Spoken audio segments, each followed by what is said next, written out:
السلام علیکم ورحمۃ اللہ وبرکاتہ۔ اعوذ باللہ من الشیطان الرجیم، بسم اللہ الرحمن الرحیم۔ وَإِذَا مَرِضْتُ فَهُوَ يَشْفِينِ قال رسول اللہ صلی اللہ علیہ وسلم ما انزل اللہ داء الا انزل له شفاء۔ محترم ناظرین، حضرات و خواتین، آج کا عنوان ہے نفسیاتی بیماریاں اور اس کا علاج۔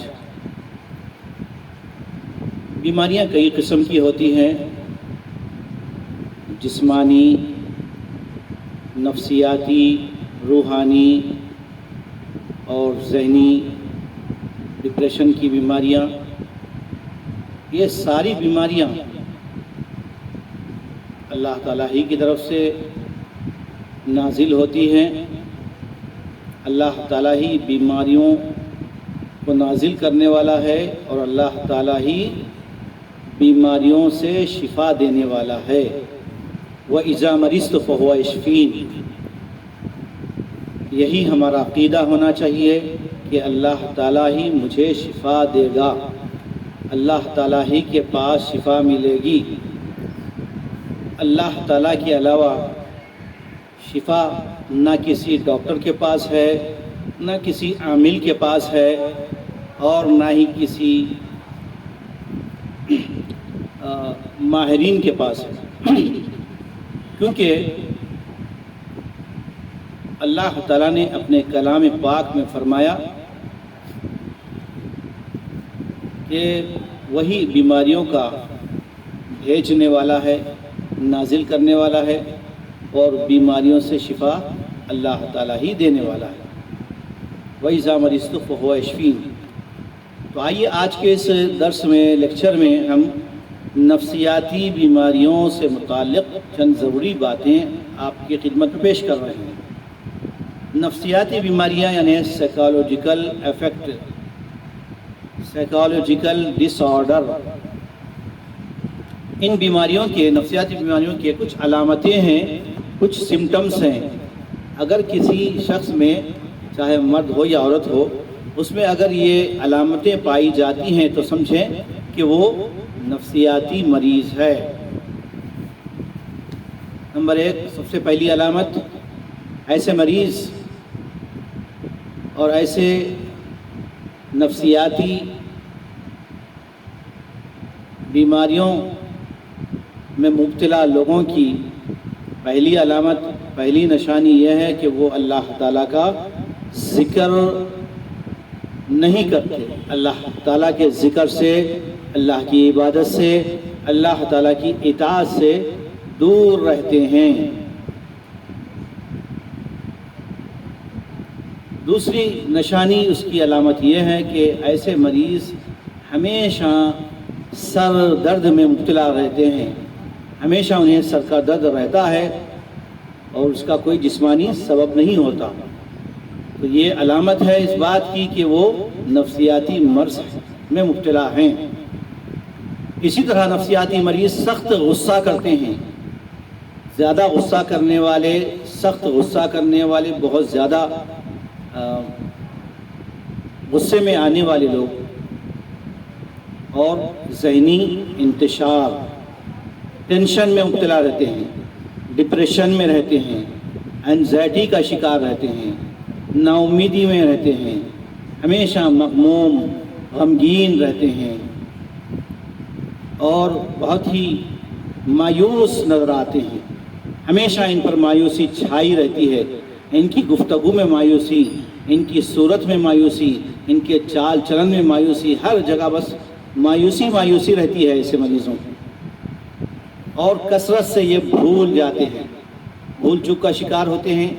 زیادہ جو ہے ایسے مریض، ان کی میموری بہت کمزور ہوتی ہے، بھولنے کی زیادہ عادت ہوتی ہے ان کو، اور ایسے مریض سخت کاہل ہوتے ہیں، سخت کاہل ہوتے ہیں، کاہلی، سستی، بیٹھے بیٹھے سو جاتے ہیں، تھکان، تھوڑا کام کرتے ہیں تھک جاتے ہیں، تو سستی، کاہلی، تھکان بہت زیادہ رہتی ہے، اور ایسے مریضوں کو نیند بھی نہیں آتی، یعنی رات بھر جاگتے رہتے ہیں، دن میں سوتے ہیں، چڑچڑاپن رہتا ہے ان کو، اور ہمیشہ غم اور اضطراب میں مبتلا رہتے ہیں، اور بغیر کسی ریزن کے، بنا کسی سبب کے وہ لوگ ہنستے بھی ہیں کبھی اور روتے بھی ہیں۔ ہنستے رہتے ہیں، کوئی وجہ نہیں رہتی ہنسنے کی لیکن ہنستے ہیں، کوئی وجہ نہیں رہتی رونے کی لیکن روتے ہیں۔ تو بھیا ان کو دیکھنے والے بولیں گے کہ پاگل آدمی ہے یا پاگل ہو گئے ہیں کیا، بغیر کسی ریزن کے ہنس رہے ہیں، بنا کسی ریزن کے رو رہے ہیں۔ تو یہ نفسیاتی مریض ہونے کی علامت ہے۔ اسی طرح یہ مریض زیادہ خوفناک خواب دیکھتے ہیں، ڈراؤنی خواب، ہارر والے خواب، ایسے خواب یہ دیکھتے ہیں، بڑے شرمندہ ہوتے ہیں، زیادہ شرمانے لگتے ہیں، لوگوں سے دور رہتے ہیں، تنہائی پسند ہوتے ہیں، اور گھر والوں کے ساتھ اٹھنا بیٹھنا ان کو پسند نہیں رہتا۔ یہ ساری علامتیں نفسیاتی مریض میں ہوتی ہیں۔ اس کے ساتھ ساتھ ایک اور آخری اہم علامت یہ ہے کہ ان کے جسم کے کسی حصے میں ہمیشہ، یعنی بغیر کسی میڈیکل ریزن کے، ان کو کبھی کسی جگہ پر ہمیشہ تکلیف رہتی ہے، جیسے کینسر میں مبتلا ہونا، یا جسم کی اینٹھن، یا پھر الرجی کا شکار ہونا، یا مرگی کا شکار ہونا، اور جسمانی تکلیف یا سر درد میں مبتلا ہونا۔ یہ ساری علامتیں نفسیاتی مریضوں کی ہوتی ہیں۔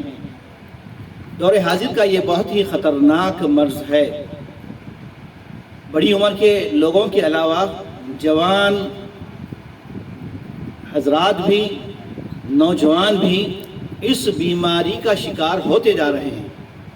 اس کی کئی علامتیں ہیں جو میں نے آپ کے سامنے بتائی ہے۔ اس میں ایک اور علامت یہ بھی ہے کہ ہمیشہ منفی خیالات کے حامل ہوتے ہیں، ہمیشہ منفی سوچتے ہیں، مثبت نہیں سوچتے، اس لیے بھی ان کے مرض میں اور اضافہ ہوتا ہے۔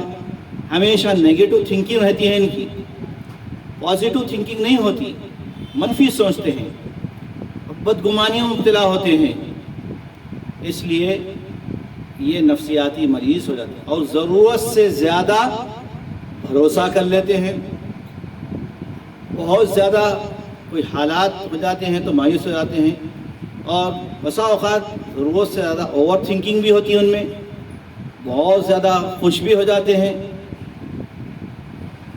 تو ایسے مریضوں کا علاج قرآن کریم کے ذریعے سے ہوتا ہے، نبی صلی اللہ علیہ وسلم کی دعاؤں کے ذریعے سے ہوتا ہے، جسے الرقیہ الشرعیہ کہا جاتا ہے۔ رقیہ شرعیہ کے ذریعے سے بھی اس کا علاج ہوتا ہے، اور ساتھ ہی ساتھ ایسے مریضوں کی ذہنی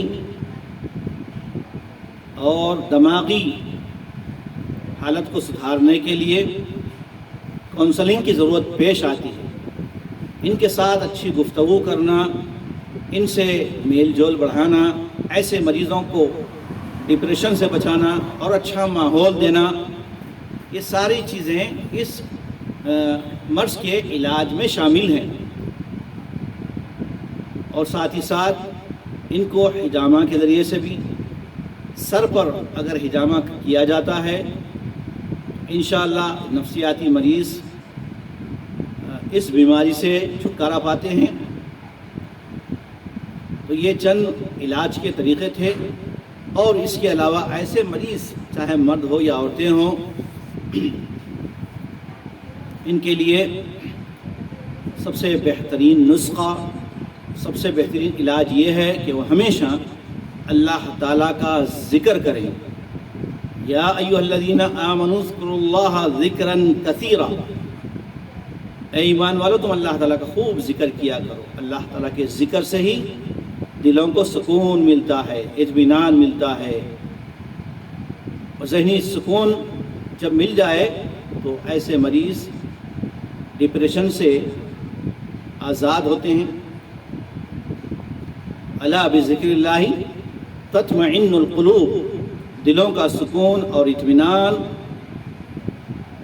رب العالمین کی یاد سے، اللہ کے ذکر سے، قرآن کریم کی تلاوت سے اور عبادات سے، ذکر و اذکار سے اور کثرت سے خیر خیرات کرنے سے، خیر کے کام کرنے سے اور اچھا مثبت سوچنے سے انشاءاللہ ایسے مریض صحت پاتے ہیں۔ یہ چند علامتیں تھیں ذہنی مریضوں کی اور نفسیاتی مریضوں کی، اور اس کے ساتھ اس کا علاج بھی میں نے بتایا ہے۔ الحمدللہ ہمارے یہاں MPC رقیہ سنٹر پر نفسیاتی بیماریوں کا بھی علاج ہوتا ہے، روحانی بیماریوں کا بھی علاج ہوتا ہے، اور جسمانی بیماریوں کا بھی نیچرل طریقے سے، حجامہ کے ذریعے سے اور ایلوپیتھک الیکٹرو ہومیوپیتھی دواؤں کے ذریعے سے، جڑی بوٹیوں کے ذریعے سے اور غیر مضر اثرات والی دواؤں کے ذریعے سے الحمدللہ علاج مکمل طور پر ہوتا ہے۔ اللہ تعالیٰ سے دعا ہے کہ اللہ تعالیٰ جو اس مرض میں مبتلا ہیں، ایسے مرض میں مبتلا ہیں، ان کو شفائے عاجلہ کاملہ عطا فرمائیں۔ جزاکم اللہ خیر۔ السلام علیکم ورحمۃ اللہ وبرکاتہ۔